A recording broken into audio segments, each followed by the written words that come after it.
Hey learners, today we are going to talk about a huge important thing in the economy which is called inflation and its various causes. Inflation in one sentence, we must say that it is a situation in economy when price increases. Now, we will look at what can be the definition of inflation. So, we can say that inflation means sustained increase in price level in economy or increase cost of living in goods and services. More clearly, we must say that inflation is to the rise in the prices of most goods and services of a daily or the common use, such as like clothing, housing, recreation, food, transport, consumer staples, etc. Inflation measures the average price change in a basket of commodities and services over time. Let us quickly check this example of inflation. Here, we are talking about this example depending on US currency dollar. We can use that in 1970 the price of a cup of coffee was $0.25, whereas in 1980 it is $0.45 after 10 years. Thus, the price of cup of a coffee increases day by day due to the inflation and it rises to $1.59 in 2019. Therefore, our question is, who measures inflation in India? Obviously, it measured by Government of India. Ministry of Statistics and Program Implementation by the two main index.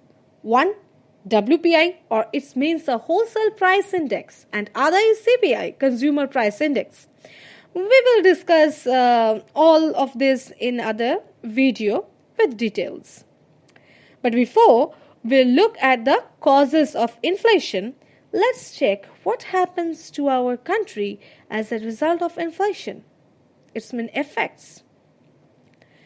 At first, and main thing, it's reduced purchasing power of currency that hampers cost of living. Next, though increase in the cost of living reduces economic growth. As we can see this picture, it used to cost $4.99 to buy 3 burgers. But now, 1 burger is all that is needed. Therefore, it means it's because of inflation. And our final and the third effect is whether we see that expenditure is prompted and hoarding money is demotivated. We will discuss what is the hoarding money or what is the prompted or expenditure prompted in our another video with details.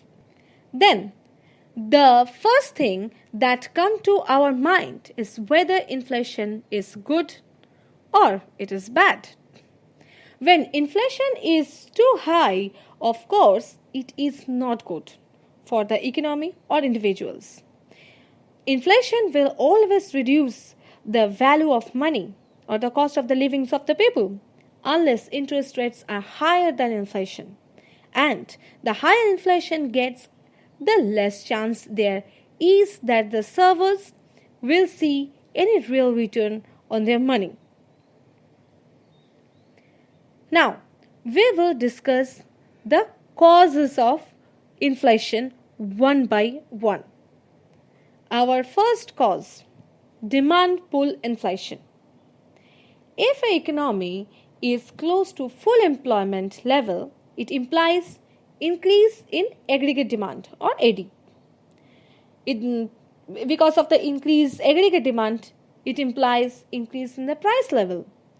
And next, therefore, it implies firms reach full capacity. They respond by the putting up prices leading to inflation, implies a labor shortage, implies workers can get higher wages, which increases or which improves the spending power of the workers, and that arises demand pull inflation.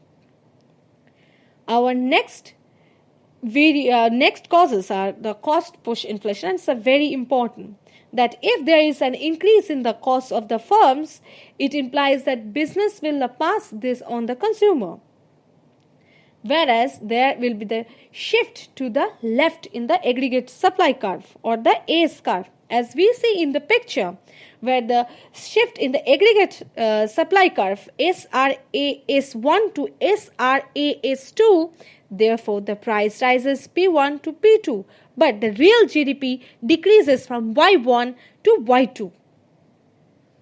Our next is cost push inflation can be caused by the many factors. So let's check the causes of the cost push inflation. The first is higher prices of inputs. Next, exchange rates. Obviously, the exchange rates are increases, therefore it increases inflation. Wage inflation, natural disaster, monopoly power. Day by day, the country's monopoly power increases, therefore inflation increases. Taxation, declining productivity, etc. So, let's check our third causes of inflation. The third cause of the inflation is rising house prices. Rising house prices do not directly cause inflation, but they can cause a positive wealth effect and encourage consumer-led economic growth. This implies indirectly the cause of demand pull inflation. And our next cause is printing more money. We all know that if we print more money, it's increased inflation in our country. If a central bank prints more money, you can expect to see the rise of inflation. This is because the money supply plays an important role in determining the price and especially in the growth of the economy in India or any country. If there is more money chasing the same amount of the goods, then the price will rise. Hyperinflation is usually caused by the extreme increase in the money supply. And it's not caused by inflation, it's caused by hyperinflation. It's more than inflation.